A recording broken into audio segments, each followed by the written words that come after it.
मैं आनंद कुमार फिर से आपका एक बार स्वागत करता हूं अपने प्यारे से YouTube चैनल उन्नति एकेडमी में, जहां आज हम लोग डिस्कस करने वाले हैं किस चैप्टर को, श्वसन को। क्या कि इससे पहले हम लोग चैप्टर को पढ़ चुके हैं, जिस चैप्टर का नाम था पोषण, और उस पोषण के अंदर के हम लोग 91 क्वेश्चन कर चुके हैं। अभी जो हम डिस्कस करने जा रहे हैं श्वसन के बारे में, तो पहले इसके बारे में थोड़ी सी झलकियां आपको दे दी जाए। वो ये है कि पोषण के बारे में, जहां हम भोजन के स्रोत को प्राप्त किए थे और हमारे जटिल भोजन के को हमारे शरीर के द्वारा जहां सूक्ष्म कण में बांटने का काम किया था, वहीं इस श्वसन के अंदर उससे ऊर्जा की प्राप्ति करते हैं। और किस प्रकार से हमारे पौधों के अंदर और मनुष्य के अंदर ऊर्जा की प्राप्ति से होता है, हम इसके बारे में भी डिस्कस करेंगे। चलिए सबसे पहला क्वेश्चन के बारे में बात करते हैं, जिसका पहला क्वेश्चन है कि पौधे में श्वसन होती है। पौधों में दोस्तों हम जब श्वसन के बारे में बात करते हैं तो हमारे मास्टर बताया करते हैं कि पत्ती के द्वारा पौधा के अंदर श्वसन होता है, लेकिन ऐसा कुछ भी नहीं होता है। जब हम ऊंचे क्लास में पढ़ते हैं तो हमें बताया जाता है कि प्रकाश संश्लेषण की क्रिया जहां जहां से होगी वहां वहां से श्वसन का कार्य करेगा। जैसे अगर हमारा पेड़ पौधा हरा है तो तना से भी, पत्ती से भी करता है। और दूसरी बात बताया जाता है कि मूल रोम जो जड़ के अंदर होती है उसके द्वारा भी वो शोषण करने का कार्य करता है, क्योंकि श्वसन एक पार्टिकुलर श्वसन अंग पौधे के अंदर हमें देखने को नहीं मिलता है, इसलिए कि वो बहुकोशिकीय होने के नाते उसके शरीर के अलग अलग भाग से श्वसन की प्रक्रियाएं होती है। और इसी से आपका आंसर मिल जाता है कि जड़, पत्ती और तना, ये तीनों से क्या करने का काम करता है दोस्तों? श्वसन करने का काम करता है। अगला क्वेश्चन देखिए, 93 नंबर का बात करते हैं तो बोला जाता है कि कौन सी बीमारी श्वसन तंत्र से संबंधित है। कौन सी बीमारी कहां से? श्वसन तंत्र, मनुष्य के श्वसन तंत्र से ऐसी कौन सी बीमारी है जो कहीं ना कहीं रिलेटेड है? तो डायरिया हमारे पानी और भोजन, दूषित पानी और भोजन के कारण होता है। मलेरिया तो मच्छर के कारण होता है, प्लाज्मोडियम के कारण होता है। निमोनिया दोस्तों बताया जाता है कि यही श्वसन तंत्र वाले एक बीमारी होते हैं, जहां पे हमारे ट्रैक के अंदर सांस लाने वाले श्वसन तंत्र के अंदर कहीं ना कहीं प्रॉब्लम आती है। मधुमेह जो होती है, इंसुलिन की कमी से डायबिटीज वाली बीमारी होती है। 94 नंबर के क्वेश्चन के बारे में जब दोस्तों बात हम करते हैं तो क्या लिखा हुआ है कि फेफड़ा का आकार कैसा होता है। किसके बारे में हम दोस्तों बात कर रहे हैं? तो फेफड़ा का आकार के बारे में हम जब बात करते हैं दोस्तों, तो फेफड़ा का आकार के बारे में जब हम बात करते हैं तो बताया जाता है कि दोस्तों ये एक शंक्वाकार होता है। कैसा होता है दोस्तों? ये एक शंक्वाकार करके होता है, यानी कहने का मतलब इसके स्ट्रक्चर के बारे में हम दोस्तों बात करते हैं तो वो कुछ इस प्रकार का, सॉरी एक मिनट, एक ऐसे और कुछ इस प्रकार का होता है। हालांकि ये भाग इधर और ये भाग इधर आपका जाएगा, तो बताया जाता है कि एक शंक्वाकार, इस टाइप के स्ट्रक्चर को हम क्या बोलते हैं? शंक्वाकार टाइप के स्ट्रक्चर बोलते हैं दोस्तों। तो इसका आंसर आपका बी जाएगा दोस्तों। जब अगला क्वेश्चन के बारे में हम बात करते हैं, अगला क्वेश्चन है हमारा कौन सा? क्रेब्स साइकिल के बारे में। किससे दोस्तों रिलेटेड है? क्रेब्स चक्र के बारे में। और जब इस क्रेब्स साइकिल के बारे में दोस्तों हम बात करते हैं तो बताया जाता है कि क्रेब्स चक्र की क्रियाएं कहां पे होती है? कोशिका द्रव के अंदर दोस्तों नहीं, कोशिका द्रव के अंदर ऐसी कोई क्रेब्स साइकिल नहीं चलता है। माइटोकॉन्ड्रिया के अंदर दोस्तों, तो क्रेब्स साइकिल जो होता है ये माइटोकॉन्ड्रिया के अंदर ऊर्जा बनाने के लिए, किसको बनाने के लिए? ऊर्जा बनाने के लिए माइटोकॉन्ड्रिया के अंदर क्रेब्स चक्र चलता है दोस्तों। और तीसरा गोल्जी का, ये कोशिका अंग का, इसके अंदर ऐसी कोई चीज देखने को नहीं मिलती है। तो इसका मतलब ये दोनों जब छटैया हुआ तो इसका कोई जरूरत है ही नहीं। जब हम अगला क्वेश्चन के बारे में बात करते हैं दोस्तों, तो लिखा हुआ मछली का श्वसन अंग बचपन से बताया जाता है दोस्तों गिल्स के द्वारा। कहाँ? गिल्स के द्वारा जो होता है वो मछली क्या करने का काम करता है? श्वसन करने का काम करते हैं, यानी पानी से वो अपना किसको, तो ऑक्सीजन और कार्बन डाइऑक्साइड का आदान प्रदान करने का काम करता है, जो कि किसके अंदर रहता है? जल में घुले ऑक्सीजन से, जल में घुले नाइट्रोजन से। बेवकूफ हो गया कि वो नाइट्रोजन लेने का काम करेगा। शोषण का काम वो नाइट्रोजन के द्वारा नहीं करता, हालांकि उसके अंदर नाइट्रोजन अपशिष्ट मात्रा में बनता है, जिसको वो बाहर जल के द्वारा बाहर करने का काम करता है। जल से बाहर आकार में इनमें कोई नहीं। तीनों का तीनों आंसर चॉप है। इसका जो आंसर जाएगा वो क्या जाएगा? जल में घुले ऑक्सीजन के द्वारा वो क्या करता है? मछली श्वसन का कार्य करता है। 97 नंबर का क्वेश्चन है दोस्तों कि ईस्ट में ऑक्सीजन की अनुपस्थिति में पायरुवेट से क्या बनता है? पायरुवेट यानी जब ग्लूकोज का जब विखंडन होता है तो उसका एक इंटरमीडिएट बनता है, कौन सा दोस्तों? पायरुवेट बनता है। और यही पायरुवेट से फिर एटीपी का निर्माण भी होता है दोस्तों। लेकिन इस्ट के अंदर का अगर हम बात करते हैं तो इथेनॉल और कार्बन डाइऑक्साइड जो होती है दोस्तों, वो इथेनॉल और कार्बन डाइऑक्साइड ऑक्सीजन की अनुपस्थिति में बनाता है, जबकि हमारे मसल्स के अंदर लैक्टिक अम्ल बनने का काम करता है। और जब हम अपने अंदर बात करते हैं तो वहां पे कार्बन डाइऑक्साइड बनने का बात होता है दोस्तों। 98 नंबर के क्वेश्चन के बारे में चलिए अब हम डिस्कस करते हैं दोस्तों। किसके बारे में दोस्तों बात करेंगे? हम 98 नंबर के क्वेश्चन के बारे में बात करेंगे।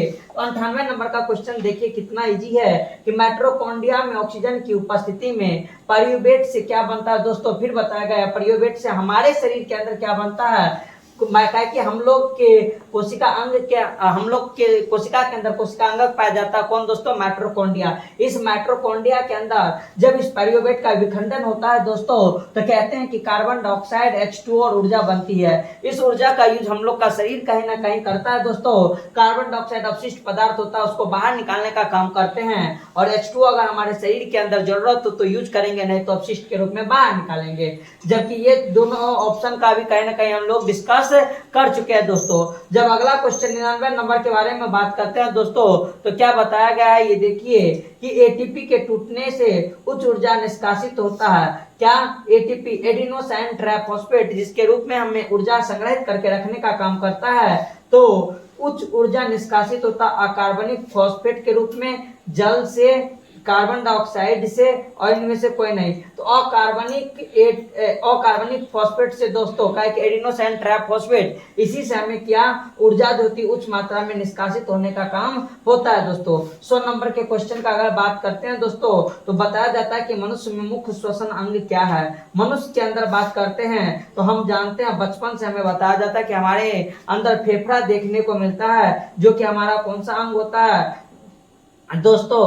तो ये श्वसन अंग है। जबकि नाक के द्वारा हम सांस लेने की क्रिया करते हैं। तो ट्रेकिया जो होती है वो इंसेक्ट सब के अंदर होता है, और क्लोम जो होता है वो किसके अंदर हमें देखने को मिलता है? मछली के अंदर देखने को मिलता है दोस्तों। अगला नंबर 101 का बात करते हैं। 101 वाला क्वेश्चन के बारे में देखिए दोस्तों, हम जब बात करते हैं तो 101 वाला क्वेश्चन क्या बोला रहा है? 101 वाला क्वेश्चन बोल रहा है दोस्तों कि इथेनॉल अल्कोहल किस प्रकार के श्वसन में बनता है? कौन सा? Ethyl alcohol, sorry ethyl alcohol. अभी हम ऊपर में ही डिस्कस किए थे कि ईस्ट के अंदर जब अवाबीय श्वसन होता है तो उसके अंदर क्या बनता है? Ethyl alcohol. इथाइल अल्कोहल का C2H5OH को हम इथेनॉल के नाम से जानते हैं। इथाइल अल्कोहल होता है अवाबीय श्वसन के द्वारा दोस्तों ये उसके अंदर बनने का काम होता है। जबकि वायुवीय के अंदर क्या बनता है दोस्तों? कार्बन डाइऑक्साइड और ऊर्जा। चलिए दोस्तों 102 नंबर के क्वेश्चन के बारे में जब हम बात करते हैं तो बताया गया कि किण्वन में कौन सी प्रक्रियाएं नहीं होती है? तो किण्वन के अंदर बताया गया कि इनमें से कोई नहीं, यानी ग्लाइकोलाइसिस, क्रेब्स साइकिल, ETS, ये माइटोकॉन्ड्रिया रहने के बाद ही हमारे शरीर के अंदर हमें देखने को मिलता है। यानी जिस कोशिका के अंदर कोशिका अंग माइटोकॉन्ड्रिया है उसके अंदर ग्लाइकोलाइसिस जिससे ग्लूकोज का ब्रेकडाउन होता है, क्रेब्स साइकिल के द्वारा एक चक्र चलती है जिसके अंदर एटीपी का निर्माण होता है, और ETS एक इलेक्ट्रॉन ट्रांसपोर्ट सिस्टम हमें देखने को मिलती है, तो किण्वन में नहीं होता। अगला क्वेश्चन है कि किण्वन के फलस्वरूप कितने एटीपी का निर्माण होता है दोस्तों? तो जब बताया जाता है कि माइटोकॉन्ड्रिया से एनर्जी बनने की काम होती है तो उसमें या तो 36 या तो 38 एटीपी बनता है। लेकिन जब किण्वन के बारे में बात करता है तो मात्र 2 एटीपी का निर्माण ही हमें किण्वन की प्रक्रिया के द्वारा देखने को मिलता है, यानी उसके अंदर एटीपी का निर्माण 2 एटीपी का होता है। अगर 104 नंबर का क्वेश्चन है, चूने के पानी कार्बन डाइऑक्साइड की उपस्थिति में कैसा हो जाता है? तो बताया जाता है कि जब चूने के पानी का बात करते हैं वो कार्बन डाइऑक्साइड जब पड़ती है, जैसे हम लोग वो जो घर के ऊपर जो चूना करते हैं तो उसके अंदर जब चूना करने के बाद कार्बन डाइऑक्साइड से उसका रिएक्शन होता है दोस्तों, तो वहां पे कैल्शियम कार्बोनेट जैसी रचनाएं बनती है जिसके कारण वो बताया जाता है कि दूधिया होने का काम होता है। 105 नंबर का क्वेश्चन, ये क्वेश्चन आपको केमिस्ट्री से भी रिलेटेड है। अब बताया जाता है कि पुराने जड़ों में श्वसन प्रक्रिया किससे संपन्न होती है? पुराने जड़ के अंदर का अगर बात हम दोस्तों करते हैं तो बताया जाता है कि वहां पे मूल रोम हमें देखने को मिलती है, उस मूल रोम के द्वारा वो श्वसन का कार्य करता है। रंध्र के अंदर तो बताया जाता है कि पत्ती के अंदर रंध्र देखने को मिलता है, वात रंध्र तना के अंदर मिलता है। तो इसलिए कि पुराने जड़ों का बात कर रहा तो जड़ में मूलरोम जो होती है वो जड़ की भाग होती है। इसके अंदर हम इस ऑप्शन को एलिमिनेट भी कर सकते थे कि यही आंसर होगा अगर हमें मूलरोम के बारे में नहीं पता था। तो हम जानते हैं कि रंध्र जो होता है वो कहाँ पे, जड़ का तो पार्ट नहीं है, ये रंध्र जो होता है वो पत्ती की पार्ट होती है। तो इस सबसे हम क्वेश्चन एलिमिनेट, आंसर एलिमिनेट कर सकते थे दोस्तों। अगला क्वेश्चन जो हमारे पास है वो देखिए क्या है। अगला क्वेश्चन है कि अगला क्वेश्चन है दोस्तों क्या कि 106 नंबर क्वेश्चन थोड़ा सा अच्छा क्वेश्चन है। ये सब क्वेश्चन ही 10वां के बोर्ड में आना चाहिए। वो तो तुच्छ टाइप का क्वेश्चन आता है और बकलोल टाइप का आंसर दे दे के बच्चा सब पास करता है। लिखा हुआ है कि अपशिष्ट वायु यानी बेकार वायु को हमारे कहां से, फेफड़ा से बाहर करने का जो मार्ग है वो कौन सा मार्ग है। अच्छा क्वेश्चन है दोस्तों, इसके लिए आपको पूरा पाथवे मालूम होना चाहिए। देखिए लिखा हुआ पहला है कि वायु कोशिका, वायु कोशिका कहां पाया जाता है, फेफड़ा के अंदर वाला जो जगह होता है उसको वायु कोशिका कहते हैं। उसके बाद श्वासनी, श्वास नली, ग्रासनी, नासिका रंध्र और बाहर, ये एक ऑप्शन है। दूसरा है ग्रासनी, ग्रासनी तो हमारे फेफड़ा और मुख के बीच में पता, तो ये ऑप्शन तो गया बाहर में। अगला है वायु कोशिका, श्वासनी, नासिका गुहा, ग्रासनी, नासिका रंध्र और बाहर। तो नासिका रंध्र, ग्रासनी, नासिका गुहा, यानी ए और बी में से दोनों में से कुछ ना कुछ होगा।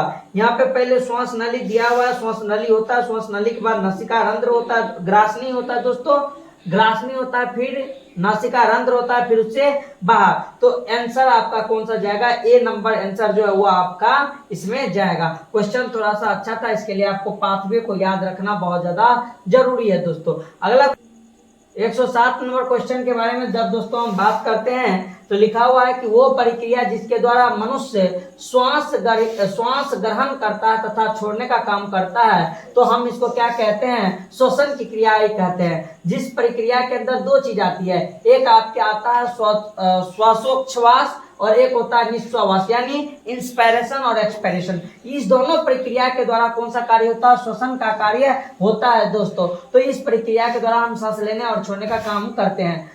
108 नंबर क्वेश्चन है, ऊर्जा उत्पादन के लिए कोशिका प्राय किसका उपयोग करता है, किस के लिए, ऊर्जा उत्पादन करने के लिए। अब ऊर्जा उत्पादन करने के लिए कोशिका प्राय किसका उपयोग करता है, तो बताया जाता है कि ग्लूकोज, एमिनो अम्ल, वसा अम्ल। यानी ऊर्जा उत्पादन के लिए कोशिका किसका, तो ग्लूकोज, ग्लूकोज के ब्रेकडाउन करने से ही ऊर्जा का निर्माण होता है। एमिनो अम्ल तो प्रोटीन का भाग होता है, वसा अम्ल वसा का, और सुक्रोज जो होता है जब स्टोरेज के फॉर्म में रहता है ग्लूकोज, तो हम उसको किसके नाम से जानते हैं, सुक्रोज के नाम से जानते हैं। अगला क्वेश्चन जो है हमारा वो ये है कि मछली का श्वसन अंग कौन सा है। मछली के श्वसन अंग के बारे में जब दोस्तों हम बात करते हैं तो लिखा हुआ है कि गिल्स, बच्चा वाला क्वेश्चन, कौन सा क्वेश्चन, बच्चा वाला क्वेश्चन है। त्वचा और ट्रेकिया, त्वचा तो हालांकि बताया जाता है कि अगर हम मेढक का बात करें तो उसके अंदर श्वसन अंग बहुत ज्यादा डेवलप होता है, उसके अंदर त्वचा के द्वारा भी होता है, गिल्स के द्वारा भी होता है और फेफड़ा के द्वारा होता है। लेकिन मछली के अंदर त्वचा और गिल्स हो सकता है, लेकिन ज्यादातर हम किसको टिक करते हैं, गिल्स को करते हैं मछली, जबकि त्वचा से भी कुछ मछली जो होती है वो श्वसन का काम करता है। 110 नंबर क्वेश्चन के बारे में बात करते हैं तो बताया जाता है कि पौधे में गैसों का आदान प्रदान किसके द्वारा होता है। पौधों में गैसों का आदान प्रदान किसके द्वारा, यहाँ पर देखिए यहाँ पे गलती कर दिया है क्वेश्चन में, तो इसका मेन अब जो जाएगा आंसर वो जाएगा कौन सा, रंध्र के द्वारा ही जाएगा। क्या है कि मेनली उसी के द्वारा जाता है, जबकि अभी हम डिस्कस किए थे कि तना और जड़ इसके द्वारा भी पौधों के अंदर गैसों का आदान प्रदान होता है, क्योंकि जहां जहां प्रकाश संश्लेषण करने की गुण होती है श्वसन का कार्य उसके द्वारा पौधे के अंदर देखने को मिलता है। तो बताया जाता है कि गैसों का आदान प्रदान अगर पौधे के अंदर का बात करते हैं तो इसके अंदर जो ऑप्शन जाएगा वो क्या जाएगा, रंध्र। कह के आपको